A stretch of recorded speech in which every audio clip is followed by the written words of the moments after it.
Bom, primeiramente, boa tarde para vocês. Hoje vai ser um bate-papo, vai ser uma conversa, né?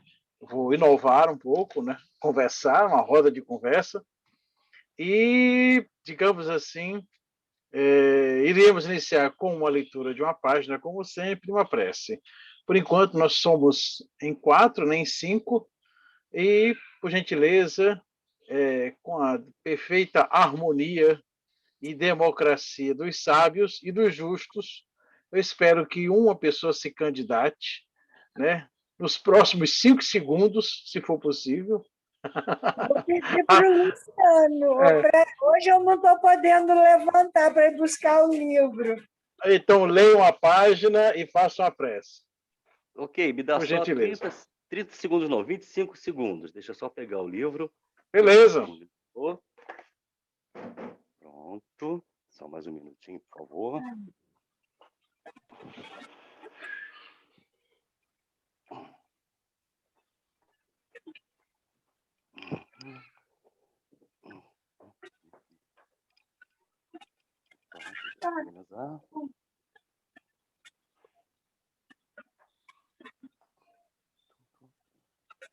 Vamos lá.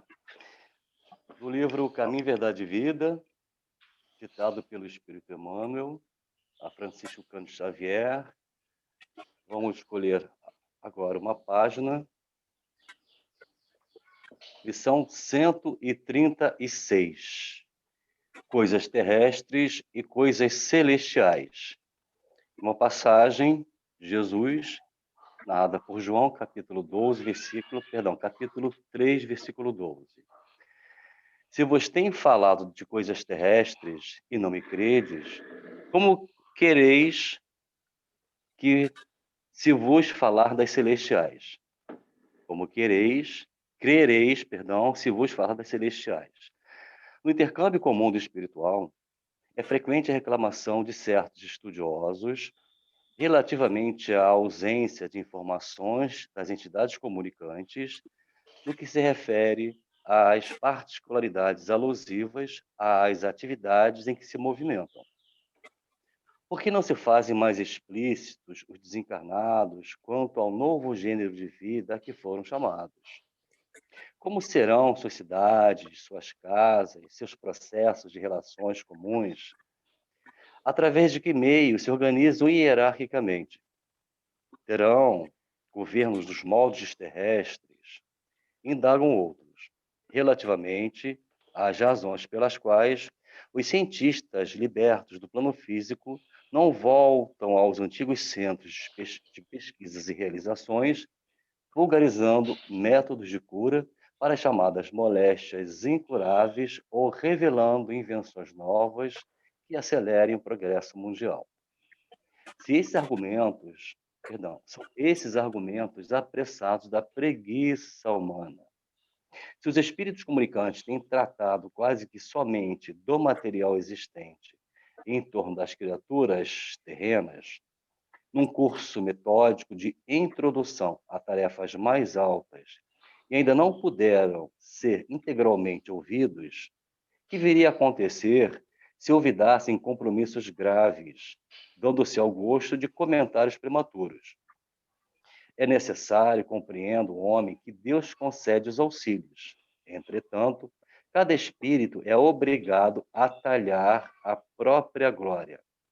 A grande tarefa do mundo espiritual, em seu mecanismo de relações com os homens encarnados, não é de trazer conhecimentos sensacionais e extemporâneos, mas a de ensinar os homens a ler os sinais divinos que a vida terrestre contém em si mesma, iluminando-lhes a marcha para a espiritualidade maior.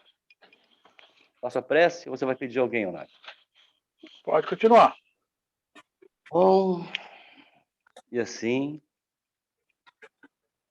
uma vez que já estamos harmonizados pela palestra e pelas palavras do benfeitor Emmanuel, vamos elevar os nossos pensamentos, agradecendo a Deus por mais esta tarde de trabalho, de estudo, sobretudo, na seara do bem. pedindo a Jesus, como sempre pedintes que somos, que nos ampare, que ampare o nosso companheiro Nápio na condução do seu trabalho, e que sustente, Senhor, todos os nossos amigos espirituais que por este momento atravessam por grandes dificuldades, não só materiais, como também morais, haja vista que o mundo todo, neste instante, está convulsionando, está se transformando, e muitos, Senhor, desconhecem completamente a vida espiritual, a sua existência, inclusive, e o seu imensurável amor por cada um de nós. Se conosco Jesus e mais uma tarde, e pedimos então permissão para iniciarmos o estudo com o nosso companheiro Leonardo. Que assim seja, graças a Deus. Graças a Deus. Boa tarde, gente. Boa tarde, Marco. Bom, boa tarde, pessoal. Tudo bem? Mais uma vez aqui. Estou bastante. Opa, deixa eu me organizar aqui. Pronto, agora. Muito bom estar com vocês. Igual a turma da Xuxa. Dos anos 80. Encaixe com você. Vamos lá. Hoje vamos bater o bate-papo. Vamos conversar. Nada de slides, nada de coisas muito modernas. É o velho roda de bate-papo. Se quiserem, eu trago daqui a pouco um violão para a gente começar a tocar um negocinho e bater papo. O chá aqui já está pronto. Então vamos lá. Nós paramos o nosso estudo do Livro dos Espíritos. Se não me falha a minha memória, né, e a ajuda dos nossos eminentes amigos, né, e nos ajudaram com a pequena informação, né, paramos ainda na parte segunda, mundo espírita ou dos espíritos, né? Justamente na vida, deixa eu ver, na pergunta 120, né? Mais ou menos, progressão dos espíritos. Correto? Progressão dos espíritos. Após ele organizar, após ele falar, ainda no capítulo 1, desta parte segunda, né, após ele falar sobre a natureza dos espíritos, sobre o mundo normal, primitivo, sobre o perispírito, ambiguidade e a escala espírita, né? Agora ele começa a tocar no assunto bem interessante que se chama progressão dos espíritos. E este assunto é deveras importante, porque muita gente passa essas perguntas sem refletir muito sobre elas, né? E só que os conceitos que ele primeiro introduz, como se fosse uma característica inata do espírito, né? Ele mais tarde, nas leis morais, ele organiza, extrapola esta característica dos seres espirituais, dos espíritos, como necessidade de uma organização, de uma sociedade, para uma evolução constante na lei do progresso. E isto não é uma ideia nova, não surgiu com Kardec. Isto é muito interessante. Porque se nós formos lembrar, os grandes iluministas do século XVIII trouxeram, através de alguns pensadores, como Rousseau, por exemplo, que entre acertos e erros trouxe grande influência, inclusive no processo pedagógico, né, da estrutura e concepção do ser, do aprendizado, esta ideia de perfectibilidade, isto é, um ser imperfeito, né, pode se tornar um pouco melhor, né, através de um processo de aperfeiçoamento. E isto é interessante porque ele quebra um monopólio teológico, até em voga próximo do iluminismo, de que nós, seres humanos, nós não somos perfeitos, nós somos uma imagem porca e ruim de Deus, não é isso? estamos aqui submetidos apenas para adorá-lo e para servi-lo. E as nossas qualidades morais, né, elas só serão amealhadas no nosso coração se nós desejarmos ou não uma vida futura melhor ou pior. Então, é uma lei de compensação, né? Com a ideia da perfectibilidade, que eu posso, mesmo imperfeito, ir me aperfeiçoando, melhorando, adquirindo conhecimentos, intelectualidade, eu torno muito mais dinâmico o processo filosófico e antropológico da concepção da minha existência, dinamizo muito mais as leis divinas, e Kardec traz isso quase 100, 150 anos depois de todo o processo iluminista, introduzindo primeiramente esta ideia de progressão, como se fosse uma ideia, uma premissa básica, uma característica básica do espírito, e depois ele derrama mais um pouco essas informações num cunho social, quando trabalha com lei de progresso, não apenas de uma sociedade, de uma civilização, mas também como tudo. Aí ele extrapola de vez, né? E ele joga como tudo, né? Mundo, seres, energia, tudo. E isto é muito dinâmico e traz um cabedal de novas ideias e concepções que a doutrina espírita consegue abarcar diante de suas premissas básicas. E essa, da progressão do espírito, é uma delas. Então, vamos dar continuidade ao nosso bate-papo. Pergunta 120, né, que seria a próxima a nós conversarmos. Eu estou aqui com o livro da editora Petit, tá? Que eu acho mais simples, mais fácil de nós lermos, né? E colocar aqui. Se bem que tem também um outro livro aqui que eu tenho, que é da Lake, que é pelo Herculano Pires. Mas eu vou colocar aqui pela Petit, que é mais tranquilo mesmo. Para quem eventualmente ler e escutar esse blá blá blá nosso aqui, poder compreender de forma mais tranquila. Vamos lá. Pergunta 120. Todos os espíritos passam pelo mal para chegar ao bem? Necessariamente, todos os espíritos passam pelo mal para chegar ao bem? Né? Antes de mais nada, é uma definição muito longa, que dá margem a muitas conversas, né? Mas, para vocês, de forma simples, em que posso diferenciar o mal do bem? Está aberto ao debate.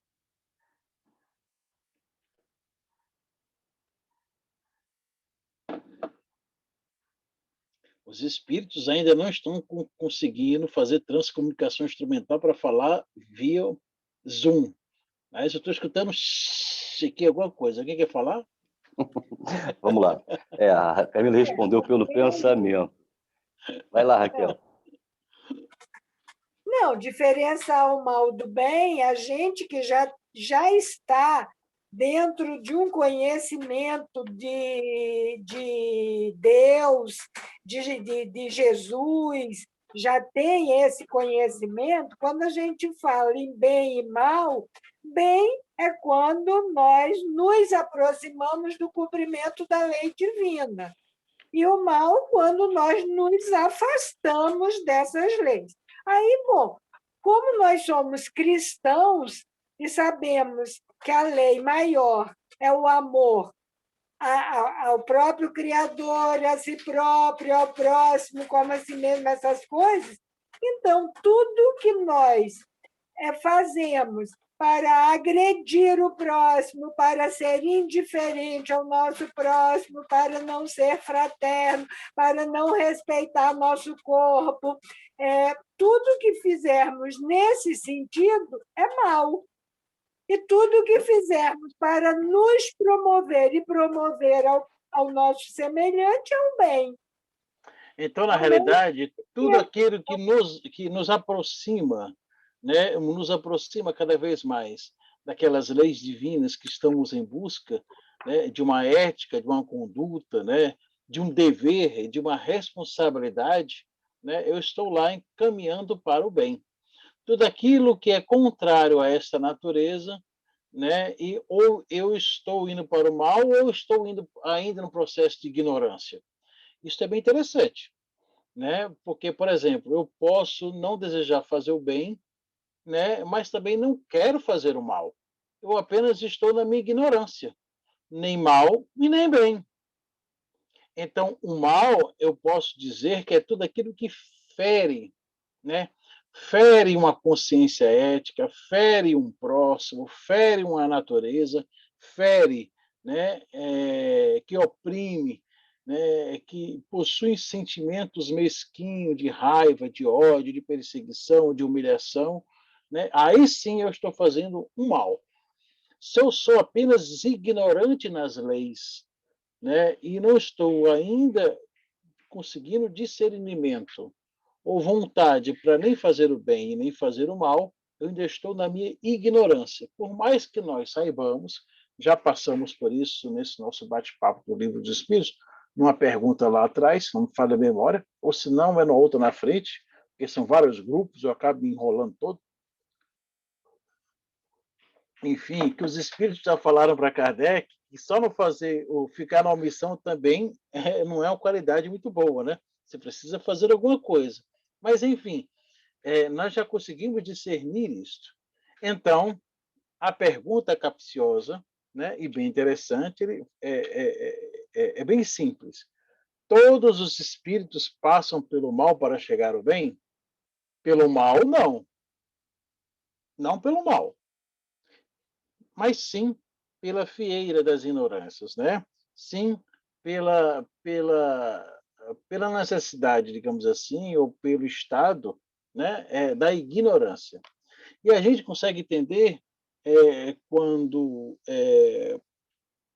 algumas informações do mundo espiritual sobre Jesus foram nos dados há tempos atrás, falando que ele era um espírito, digamos assim, sui generis, né?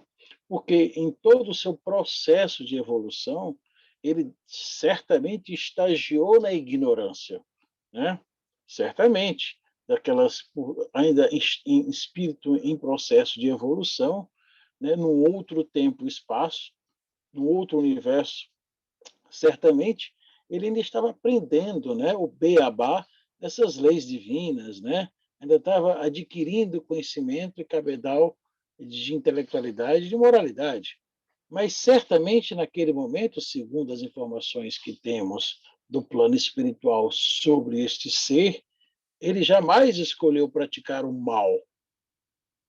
Ele estava na ignorância, no processo de ignorância, e dali ele começou em busca de fazer o bem, não, né, de fazer o mal. Então, são coisas, são três, digamos assim, estágios completamente diferentes.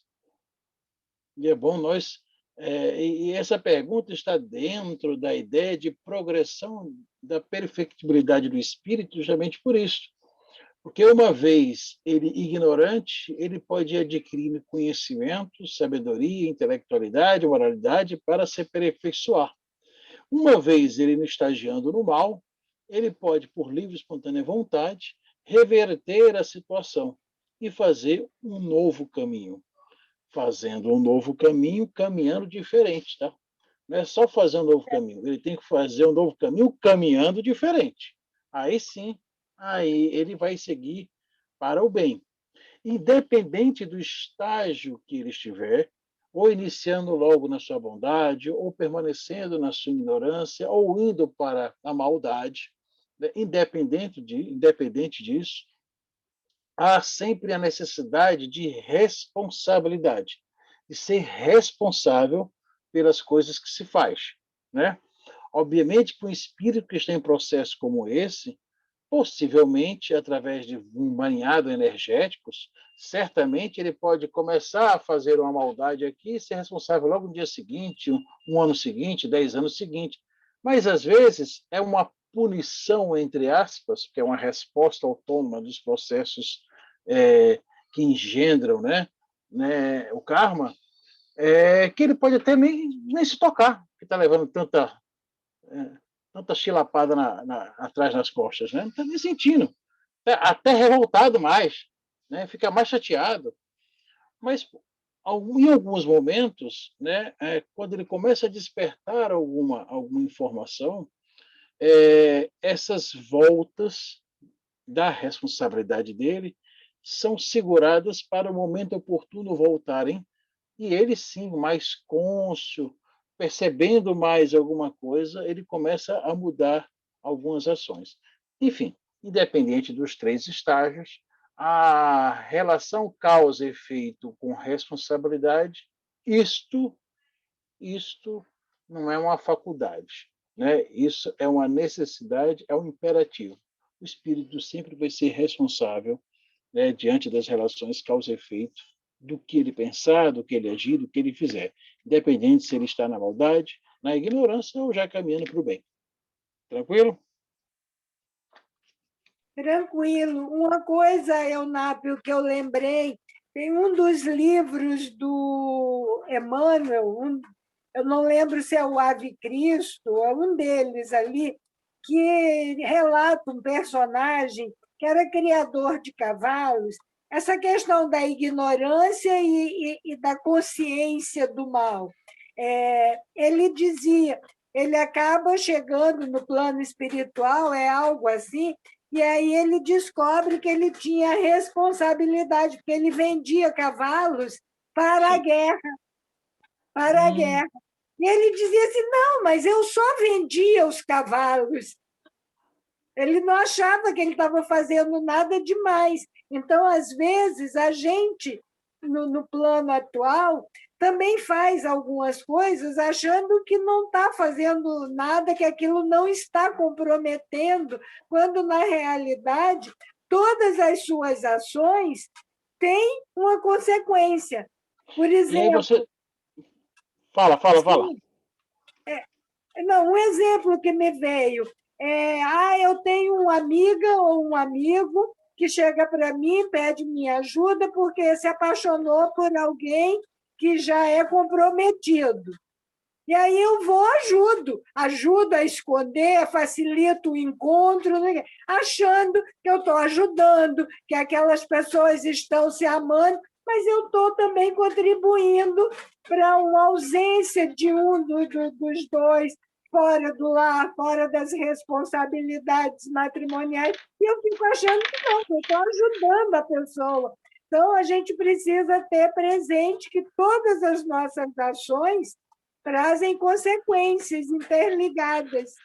Isso é muito interessante, porque aí a gente consegue começar a entender, né, por que espíritos de escola, para nós, porque eles já estão muito evoluídos, mas para eles ainda precisam passar por certas situações que para nós é um negócio meio estranho. O problema é, por que a gente consegue ver um espírito voltando à Terra e sofrendo tanto, né? Como, sei lá, como Madre Teresa de Calcutá, como Irmã Dulce, como tantos aí por existem, né? Porque sofrem tanto, tanto problema. Aí, certamente, quando o espírito, quanto mais ele evolui, quanto mais ele consegue ter o discernimento, né, e ele consegue estender a sua visão, né, muito mais nessas consequências dos seus atos, né, ele certamente vai se cobrar mais um pouco, né, ele vai desejar quitar tudo isto, não porque os outros estão pedindo, não porque o Cristo está pedindo, mas sim porque a sua consciência está falando, eu já não preciso, por que eu fiz isso lá atrás? Eu ainda me cobro disso, eu me cobro, não é sofre, não é como eu vou falar para você, uma forma pejorativa, né, de cobrança, né, de culpa, não é isso, é de responsabilidade. Culpa é uma coisa, ter responsabilidade é outra completamente diferente, né? Culpa é para sofrer, né? É para denegrir a tua imagem. A responsabilidade não, é voltar e corrigir o erro, pronto. Porque você já sabe, você precisa corrigir aquele pequeno erro, equívoco, porque a tua visão já está mais ampla, né? Para que lá na frente não desencadeie outros processos. É mais ou menos por aí. Quer falar alguma coisa, Luciano?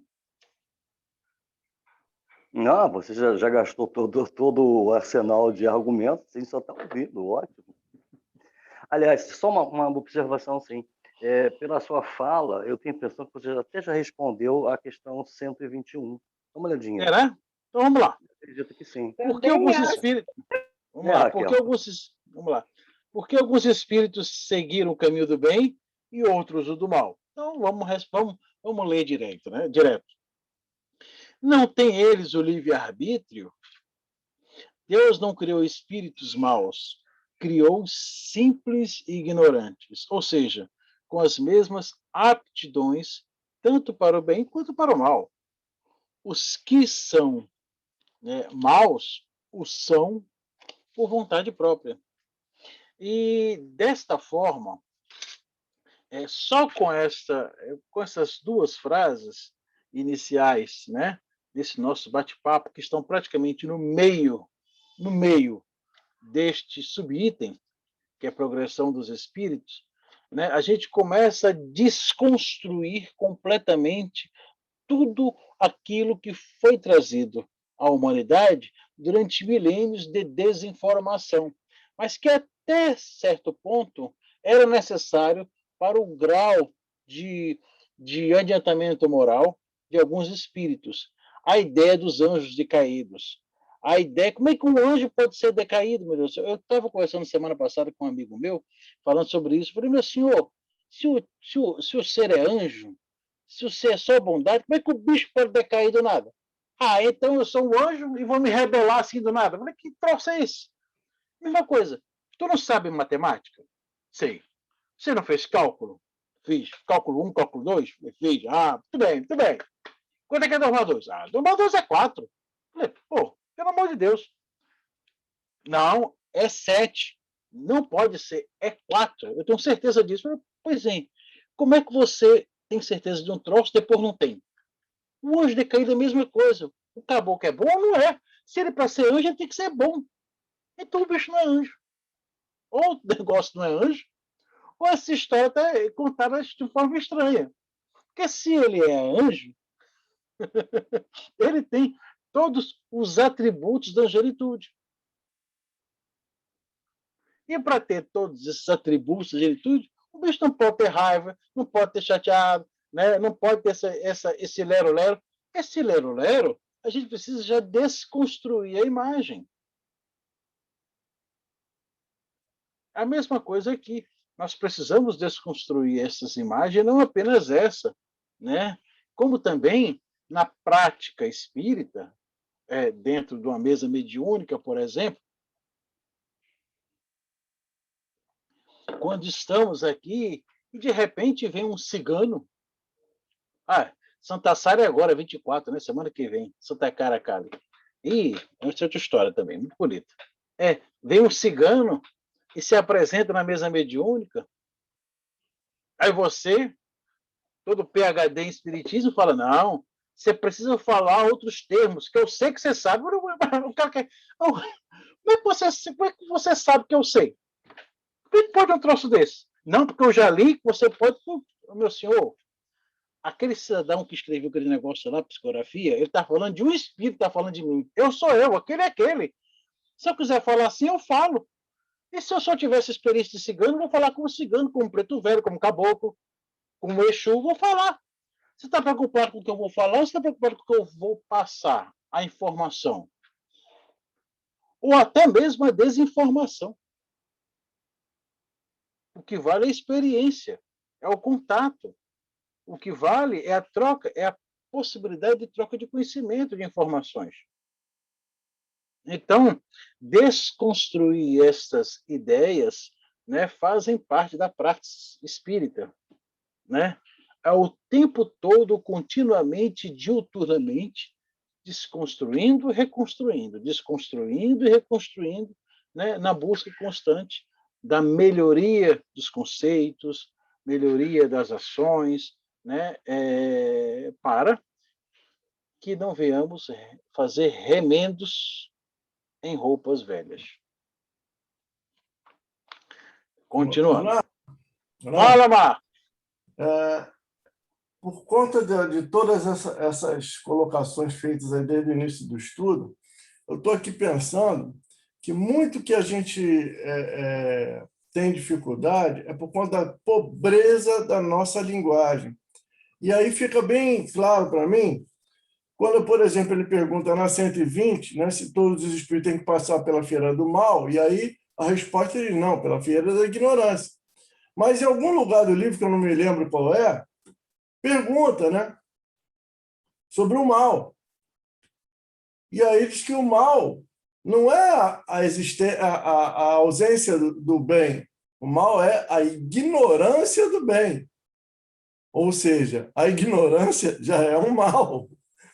Está entendendo o que eu estou querendo dizer? Esse jogo de palavras é que muitas vezes dá confusão na ideia. Ou seja, se você entender como a ignorância como mal, então todos os espíritos tiveram que passar pela figueira do mal.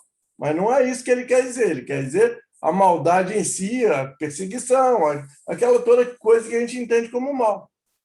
Mas se a gente levar para a ideia de que o mal é a ignorância do bem, aí fica um negócio mais confuso. Então, todas essas histórias, inclusive quando você está falando desse linguajar, desses espíritos e tal, também vai um pouco sobre isso. A ideia, às vezes, que quer se expressar é uma coisa, mas a maneira como você se expressa, ela induz a que a outra pessoa entenda de forma errada, entenda mal. Entende? Porque esses pensamentos que são exceções, a gente precisa realmente organizar o pensamento, né? Uma ideia muito simples, todo carioca é fluminense, mas nem todo fluminense é carioca. Pois é isso. Você, por exemplo, é vascaíno, né? Eu não, sou botafoguense. É botafoguense, né? Eu sofro mais um pouquinho. É karma, mas tudo bem. De jeito pior. Continua. Leonardo, 122. Só um minutinho, a Camila levantou a mão. Não vi não, eu não vi não, desculpa. Desculpa, porque ontem a gente estudou sobre educação, né? Aí eu tô aqui esperando a minha vez de falar. Seguinte, só para completar a fala do Marcos Celeno sobre a questão da ignorância. Existem 2 pontos de ignorância: a ignorância intelectual, aquela onde você não sabe se expressar porque você não tem condição didática, não sabe ler, não sabe escrever, e a ignorância sentimental, né? Que é a ignorância onde você até domina sabedoria, né? Conhece tudo, sabe escrever, ler muito bem, mas é ignorante ao ponto de não compreender o evangelho, não compreender a doutrina espírita. Então, a gente tem que ficar bem atento nessa questão da ignorância, né? Para a gente não generalizar, né? O Marcos Celeno colocou muito bem. Era só isso que eu queria falar. Obrigada. Obrigado, minha querida. Muito boa colocação de vocês dois. Agora, continuando, a pergunta 1 dos 2.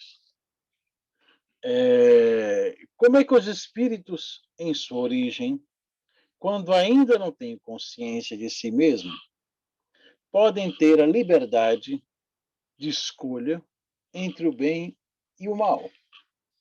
Há neles algum princípio, alguma tendência que os leve para um outro caminho? Rapaz, Eu acho que você já respondeu, inclusive. Olha, eu não sei, mas eu falo um negócio para você, rapaz. Esse Kardec, né, o bicho veio pronto. Se não veio pronto, demorou muito tempo para poder ser feito. Porque, pelo amor de Deus, ele faz cada pergunta para os espíritos, né? Ele pensar numa pergunta como essa, só ele para pensar no troço dele.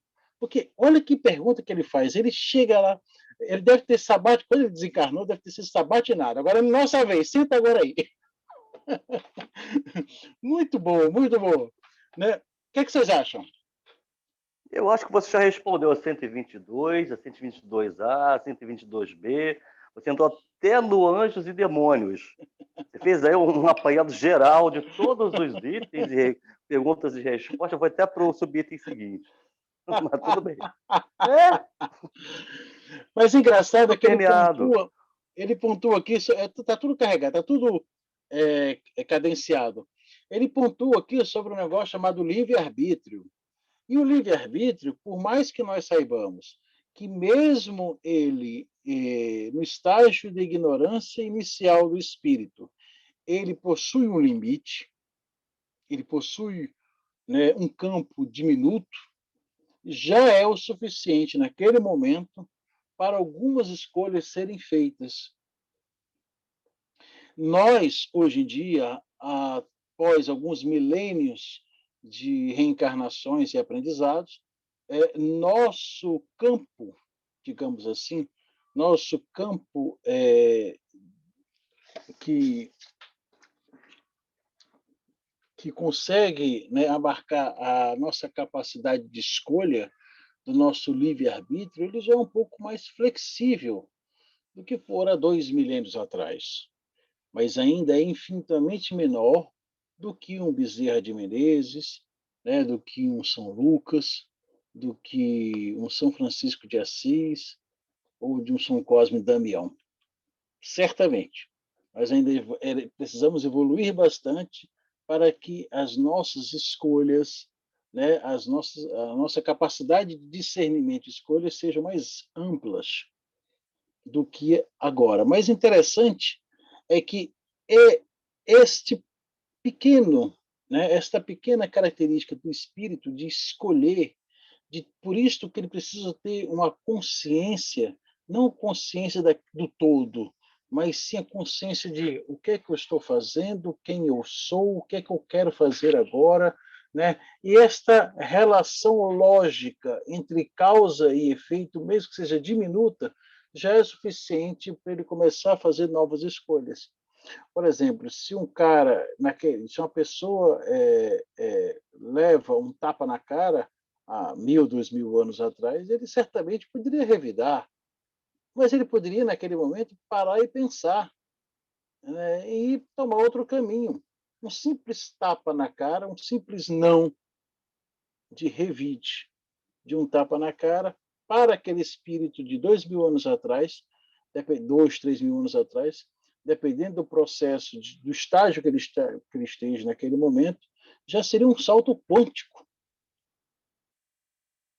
O que nós agora, né, depois de novas experiências e decisões de aprender, de querer evoluir, né, um tapa na cara ou uma mudança de um automóvel para um automóvel só a álcool, né, ou uma escolha melhor, sei lá, vou comprar uma ação na bolsa de valores de uma empresa que eu sei, né, que não tem trabalho escravo, que trabalha com empreendedorismo solidário, um negócio parecido, uma coisa simples como essa.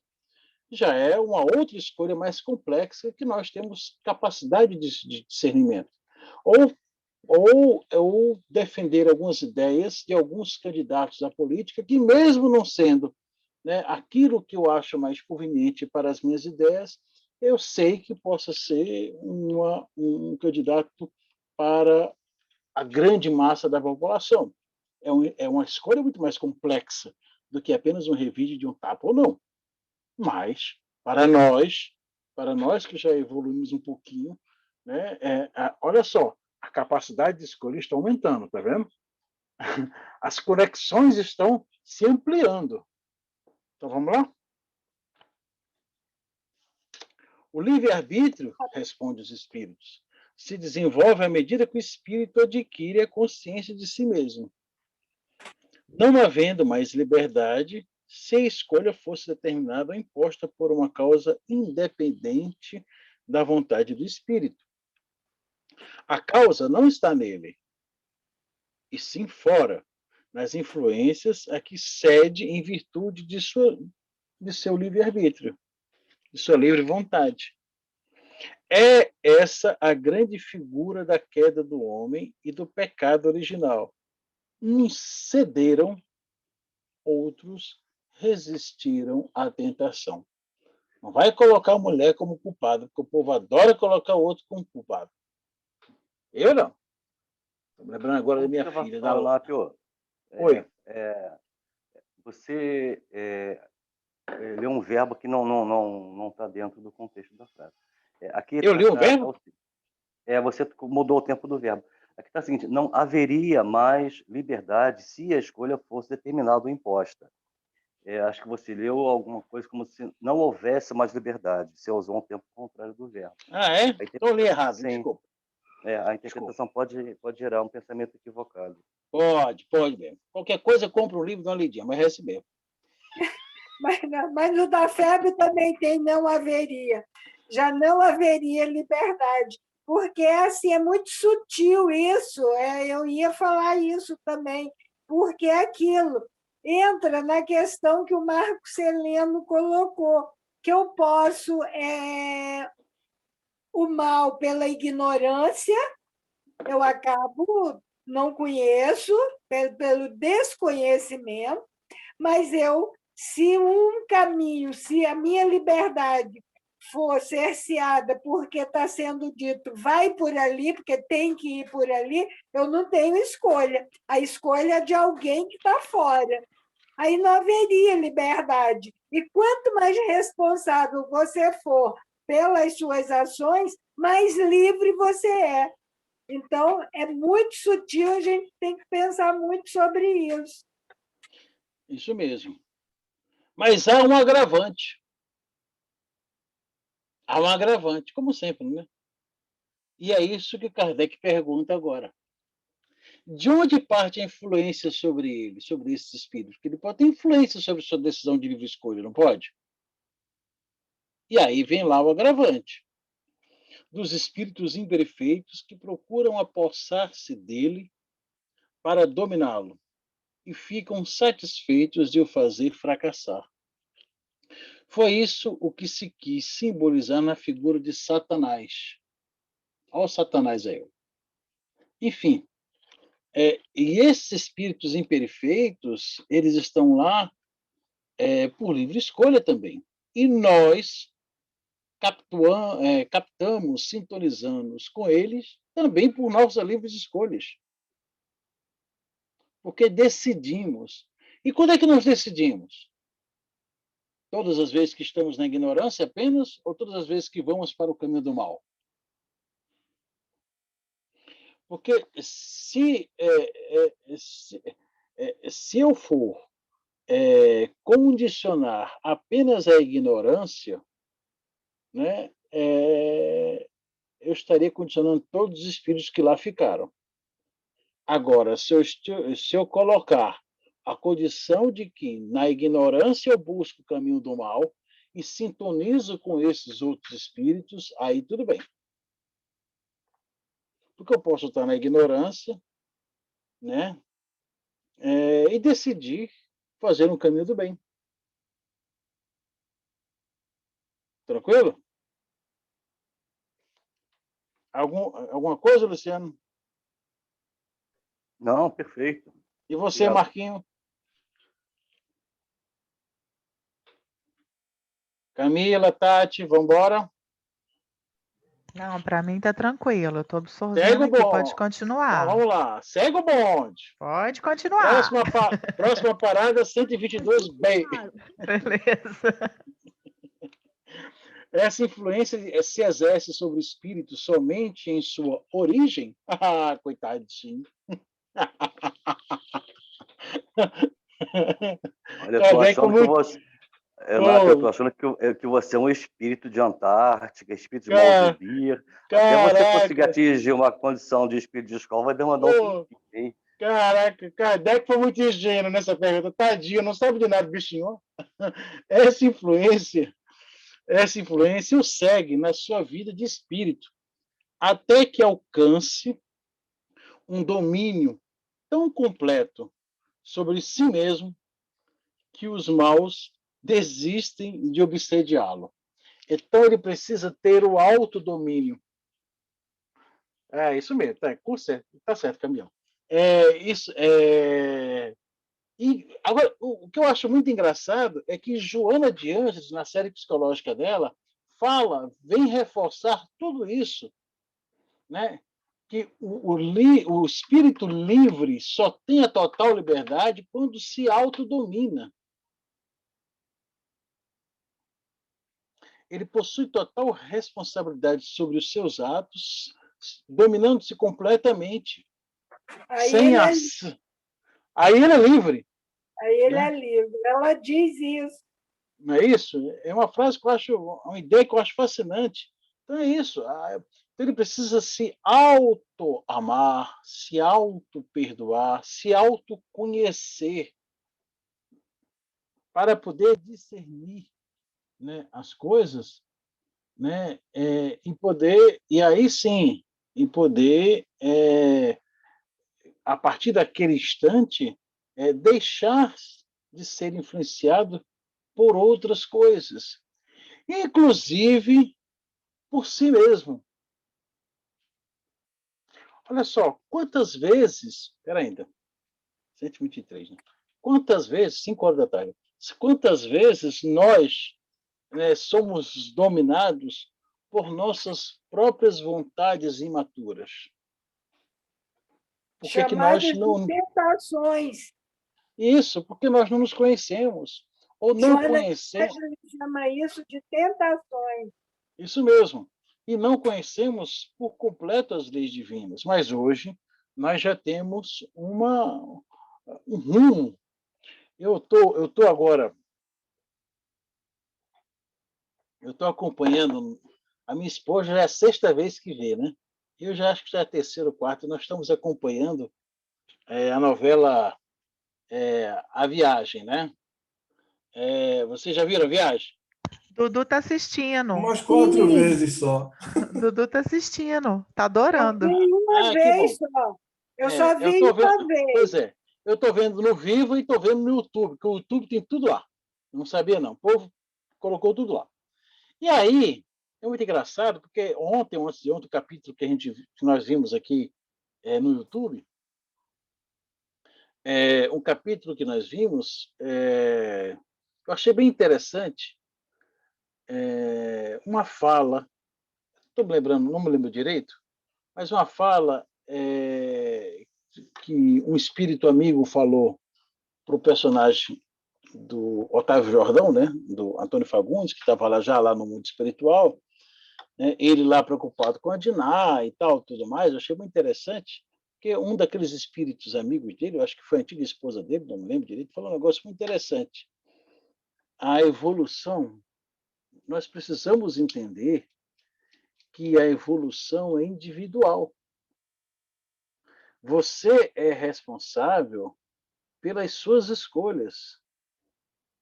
Não adianta você ir lá, se apresentar para a Diná naquele momento, porque ela pode não acreditar, por mais que ela queira você. Não pode ir lá deixar falar, deixar de sofrer A, B, C, porque ela não vai entender, ela vai continuar querendo sofrer daquela maneira. Deixa.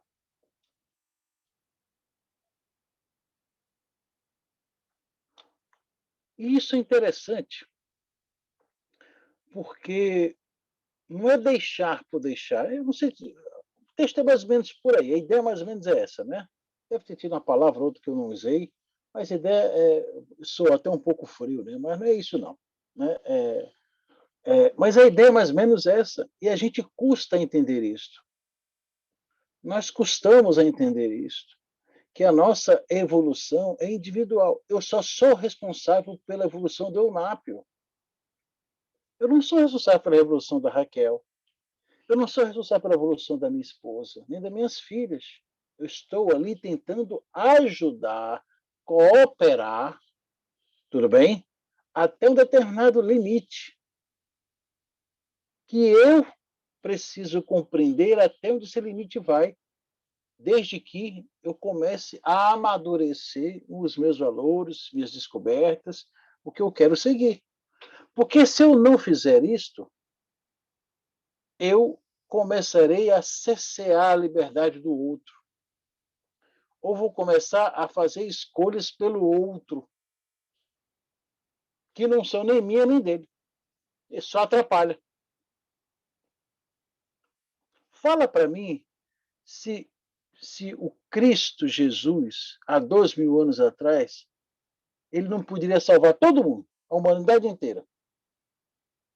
Até os índios que estavam aqui na América, de 2000 anos atrás. Podia. Se ele fez o mundo. Mas ele fez? Não. Por quê? Não é essa a função dele. É difícil a gente escutar isso, mas não era a função dele. A função dele é ser exemplo, modelo e guia.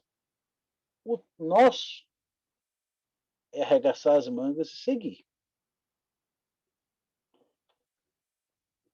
Então, ajudar, amparar é uma coisa. Levar no colo, sofrer pelo outro, fazer escolhas pelo outro, não dá. Não dá. E aí essa ideia bate com aquilo que a gente sempre vem conversando. Eu sempre gosto de pontuar todas as vezes, quando eu posso, né? Não muito para vocês, que vocês já sabem como eu penso, mas alguém que possa ver isso aí um dia no YouTube, até o processo de caridade, a gente precisa mudar as concepções dele. Instigar o outro a se descobrir, a usar as suas potencialidades de perdão, de tolerância, de amor, né? E fazer isto. Isso é um processo de educação, é um processo pedagógico, todo processo caritativo é um processo de educação. Não pode fugir disso. Matar a fome inicialmente? Tudo bem. Colocar uma roupa porque está nu? Tudo bem. Colocar um cobertor porque está com frio? Tranquilo. É compreensível. Mas assim que fizer isso, agora chega. Ah, mas eu continuo com fome. Tudo bem. A gente arruma um local para você fazer alguma coisinha, ajudar, trabalhar, ganhar seu dinheiro e vai embora. Ah, não quero não. Então, fica difícil. E no mundo em sociedade, temos muito disso. Temos muito disso. Vou abrir um parênteses. O povo adora ficar na fila de banco para receber direitos, digamos assim, né, de Estado. Agora, abrir uma vaga de trabalho para trabalhar direito, a gente conta nos dedos. Isso tem tudo a ver com se autodescobrir, com autopiedade, com autoamor, com amor próprio, com conhecimento, com discernimento para evoluir. E uma das ideias mais interessantes da doutrina espírita é isso. E essas ideias precisam ser muito divulgadas. Porque são as ideias do Cristo. Porque o Cristo curou alguns leprosos, melhorou os olhos, né, tornando aptos à luz novamente para alguns cegos, correto? Mas não andou por ninguém. E sempre avisou: não voltes a pecar. Eu me lembro que, naquela noite, Simão Pedro trazia à conversação o espírito ralado por extensos desgostos. Agastara-se com parentes descriteriosos e rudes. Velho tio acusara-o de dilapidador dos bens da família e um primo ameaçara esbofeteá-lo na via pública. Guardava, por isso, semblante carregado e austero. Quando o mestre leu algumas frases das Sagrados Escritos, o pescador desabafou. Descreveu o conflito com a parentela e Jesus o ouviu em silêncio. Ao término do longo relatório efetivo, indagou o Senhor: e que fizeste, Simão, ante as arremetidas dos familiares incompreensivos? Ah, sem dúvida, reagi como devia, respondeu o apóstolo. Coloquei cada um no lugar próprio. Anunciei seus rebolsos, anunciei sem rebuços as más qualidades de que são portadores. Meu tio é raro exemplar de sovinice, meu primo é mentiroso com os mais. Provei, perante numerosa assistência, que ambos são hipócritas, e não me arrependi do que fiz. O mestre refletiu por minutos longos e falou compassivo: Pedro, que faz um carpinteiro na construção de uma casa, hein? Ah, naturalmente trabalha, redarguiu interpelado, irritadiço. Com o quê? tornou o amigo celeste bem-humorado. Usando ferramentas. Após a resposta breve de Simão, o Cristo continuou. As pessoas com as quais nascemos e vivemos na Terra são os primeiros e mais importantes instrumentos que recebemos do Pai para a edificação do reino dos céus em nós mesmos. Quando falhamos no aproveitamento deles, que constitui elementos de nossa melhoria, é quase impossível triunfar com recursos alheios, porque o Pai nos concede os problemas da vida de acordo com a nossa capacidade de lhes dar a solução. A ave é obrigada a fazer o ninho, mas não se lhe reclama outro serviço. A ovelha dará lã ao pastor. No entanto, ninguém lhe exige o agasalho pronto. Ao homem foram concedidas outras tarefas, quais sejam as do amor e da humildade, na ação inteligente e constante para o bem comum, a fim de que a paz e a felicidade não sejam mitos na terra. Os parentes próximos, na maioria das vezes, são o martelo ou o serrote, que podemos utilizar a benefício da construção do templo vivo e sublime, por intermédio do qual o céu se manifestará em nossa alma. Enquanto o marceneiro usa suas ferramentas por fora, cabe-nos aproveitar as nossas por dentro. Em todas as ocasiões, o ignorante representa para nós um campo de benemerência espiritual. O mal é desafio que nos põe a bondade à prova. O ingrato é um meio de exercitarmos o perdão. O doente é uma lição à nossa capacidade de socorrer. Aquele que bem se conduz em nome do Pai, junto de familiares endurecidos ou indiferentes, prepara-se com rapidez para a glória de serviços à humanidade. Porque, se a paciência aprimora a vida, o tempo tudo transforma. Calou-se Jesus. E talvez porque Pedro tivesse ainda os olhos indagadores, acrescentou serenamente: se não ajudarmos ao necessitado de perto, como auxiliaremos os aflitos de longe? Se não amarmos o irmão que respira conosco os mesmos ares, como nos consagraremos ao Pai que se encontra no céu? Depois dessas perguntas, pairou na modesta sala de Cafarnaum expressivo silêncio que ninguém ousou interromper. Leu Lúcio os instrumentos da perfeição, Jesus no lar. Então, esses que estageiam na ignorância, em qualquer momento, são instrumentos para aqueles outros que já percorreram outros caminhos, né, na construção de uma vida melhor, do céu aqui na Terra. Então, o processo de caridade, ele é dinâmico, na medida que, igual um pedagogo, nós podemos desenvolver virtudes, ajudar o outro a se encontrar, a se amar um pouco mais. Porque todos nós somos espíritos perfectíveis, feitos simples e ignorantes no caminho do bem, para um dia sermos anjos. Obrigado pela paciência de todos, um abraço e até a próxima. Hein? Beleza! Muito Brilhou, bom, né? brilhou, estrelinha para Muito você. bom. Muito bom, Eunápio. Obrigado a vocês pela paciência com o ignorante aqui, tá? Tem alguém na fila para falar? Espírito de Antártica. Licença, gente.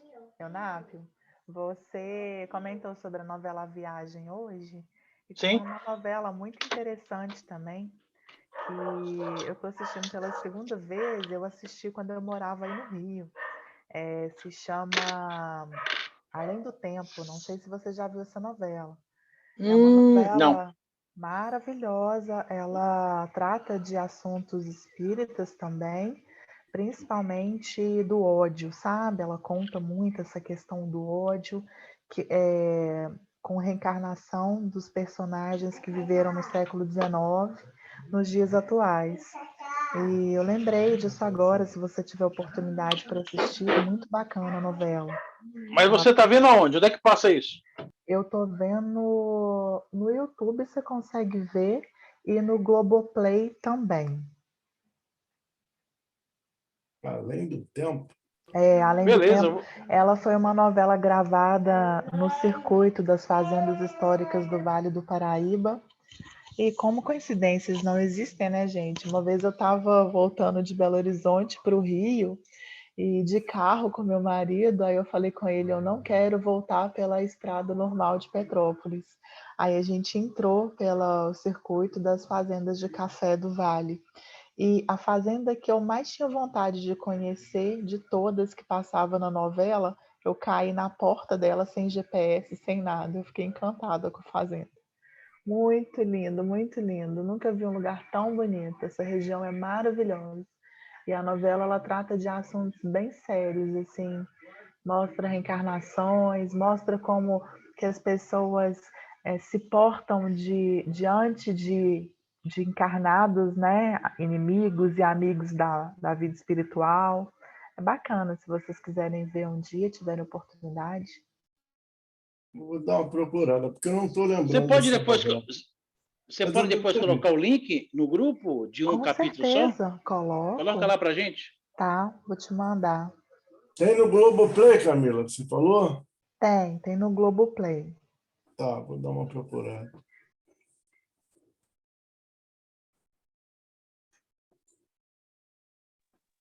Eunápio, você já encerrou, está encerrando o estudo? Vai sair da sala para voltar Não, eu depois? acho não, eu acho que o estudo já finalizou, né? Vou ficar por aqui. Eu já estou com o celular direto, eu já vou direto para o negócio. Mas Ah, finalizou, acho que ninguém tem muito o que perguntar muito, né? Por mim já é tranquilo, já acabou.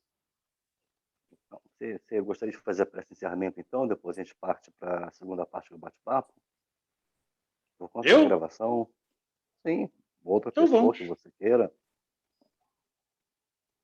Pois a gente faz o seguinte. Eu posso fazer se vocês quiserem, mas Então faça, minha querida, por gentileza. pode? Não, você ia falar alguma coisa. Você tem alguma coisa Não, em eu ia mente? perguntar se eu ia perguntar se alguém queria fazer.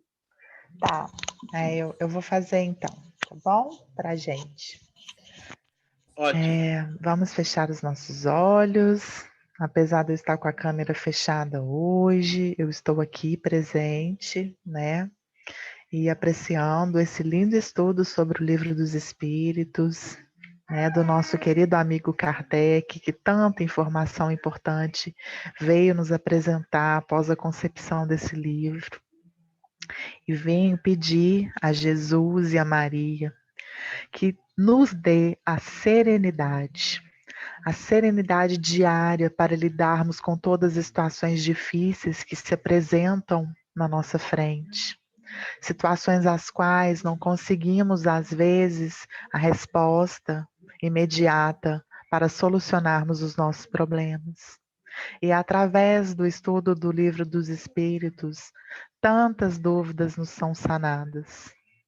E por isso também não só pedir, agradecer a Deus pela oportunidade de todos os dias estarmos aqui reunidos nesse grupo, né, de amigos, de almas afins, e pedir a Deus que nos proteja, que esteja sempre conosco, Jesus caminhe sempre ao nosso lado, Maria, nossa protetora, interceda pelos nossos pedidos e passe na frente sempre para resolver todas as situações. E dessa forma, como encerramento, pedimos a permissão, né, ao Papai do Céu, a Jesus, para encerrarmos esse estudo.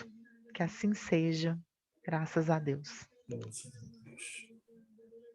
Graças a Deus.